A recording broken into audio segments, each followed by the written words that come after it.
Le chef de l'État a été reçu à Paris par les Camerounais avec les pancartes. Remettez le bébé de Vanessa. Il est au courant de mon affaire. Pourquoi le chef de l'État ne m'a pas remis mon enfant? On parle comme ça d'un être humain, Esther. On ne parle pas de l'appareil. On parle d'un être humain. On parle de quelqu'un comme vous, on parle de quelqu'un comme moi. Ça fait 13 ans que je dis qu'on a volé un enfant, sans sens. On vit dans quoi? On vit où? On a cherché mon enfant quand? Moi, après les enquêtes que ma famille et moi et les avocats s'est battus, on a eu. Même quand on a dit que c'est telle personne qui détient mon enfant, la magistrate Caroline Mendiate, on ne l'inquiète même pas jusqu'aujourd'hui. On me prive de mon enfant, pourquoi?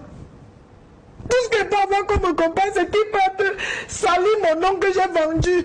Quand se tient de moi là, il me dit le jour qu'elle m'a donné l'argent, je vous dis. Je ne reconnais jamais mon enfant. Si c'est que quelqu'un m'avait même proposé un jour que... J'ai dit que pendant ma grossesse, personne ne m'a même dit que donne-moi l'enfant. Ou bien on ne m'a même jamais proposé avant que j'ai refusé. On ne m'a jamais rien donné. Quand le directeur d'hôpital m'a dit à ma mère qu'il va nous construire la maison sur une veuve, il va assurer notre école, mes petits frères et moi, on lui a dit que papa, nous on n'a pas besoin de ça. Tu nous donnes ça en récompense de quoi? Tu nous donnes l'argent, pourquoi? Tu veux nous donner les choses, pourquoi? Tout ce qu'on veut, c'est l'enfant. Aide-nous à recouvrer l'enfant.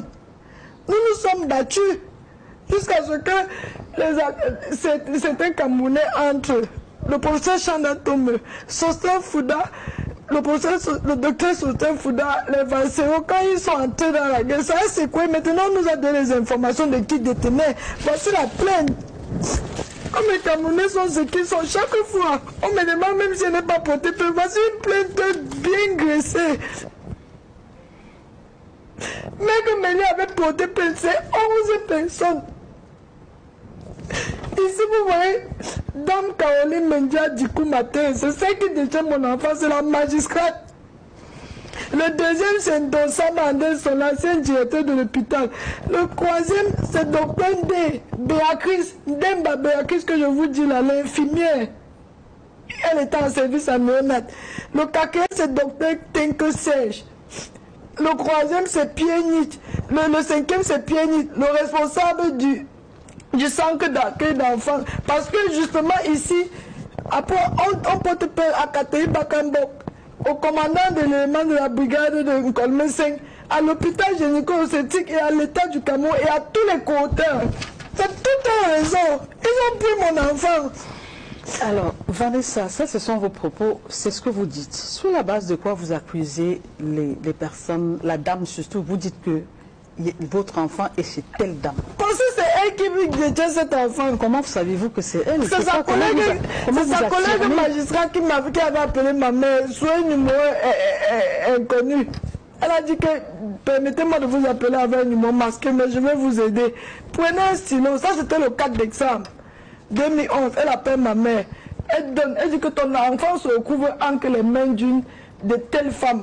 Elle donne le nom. Elle s'appelle Caroline Mendiang Até, épouse à Tangana. Son mari travaille à la communauté urbaine. Ton enfant se recouvre là-bas. Elle parle comme ça, elle dit que c'est tout ce qu'elle peut faire pour vous aider. Elle raccroche. Ma mère ne pouvait plus rappeler. Par la suite, c'est un commissaire du 6e arrondissement qui appelle ma mère au téléphone. Allô, madame? Oui, Vanessa, je veux parler à Vanessa. Ma mère dit que je suis sa fille. Il dit que je sais où se trouve votre enfant. Venez me voir au bureau demain. Ma mère est partie là-bas avec le professeur Chandé, ma tante. Quand ils arrivent tous les trois, le commissaire dit que je ne sais avec laquelle des femmes j'ai parlé hier au téléphone. Ma mère dit c'est moi. Il vient, il embrasse ma mère. Il dit que notre enfant vit et elle se recouvre entre les bonnes mains. Asseyons-nous, on essaye de voir la stratégie avec laquelle on va récupérer l'enfant. Lui aussi, il donne le même nom. Et pendant ce temps, il y avait un monsieur qui est venu aussi me voir à l'hôpital. Il était en boubou bleu. Il m'a dit, prends un bic. Je suis venu sous anonymat. Il m'a donné le nom. 3 personnes nous ont donné le même nom. Bon, maintenant, quand on donne même plus... Alors, Vanessa, vous êtes d'accord avec moi que les gens peuvent s'élever. Vraiment, excusez-nous. Chacun peut s'élever. J'ai Dallas Bartel-Jana devant moi. Sa tête peut ne pas m'intéresser. Je me lève, je dis des choses. Moi, je veux savoir pourquoi vous signez Mordicus. On regarde parfois, excusez-moi, je veux juste comprendre. On regarde souvent des films où bien les gens se lèvent, accusent, ont une série de 10 personnes. Alors qu'en réalité, c'est une chaîne. Les gens peuvent... Est-ce qu'à un moment donné, vous vous avez pas demandé, est-ce que c'est vrai? Parce que vous êtes tellement sûr que c'est ces personnes-là. Non, vous comprenez tout simplement. Je suis sûr parce que bien, même quand je suis le procureur des Kounou, où c'était le juge, je ne me rappelle plus à l'époque, il a essayé de me faire sortir de l'hôpital. Bon, c'est sur la base des déclarations de ces personnes-là que vous croyez et les faits de tout le reste de personnes. Vous n'avez pas... Pourquoi aujourd'hui on ne l'a pas inquiété? Voici une plainte. Oui, on comprend. On a porté...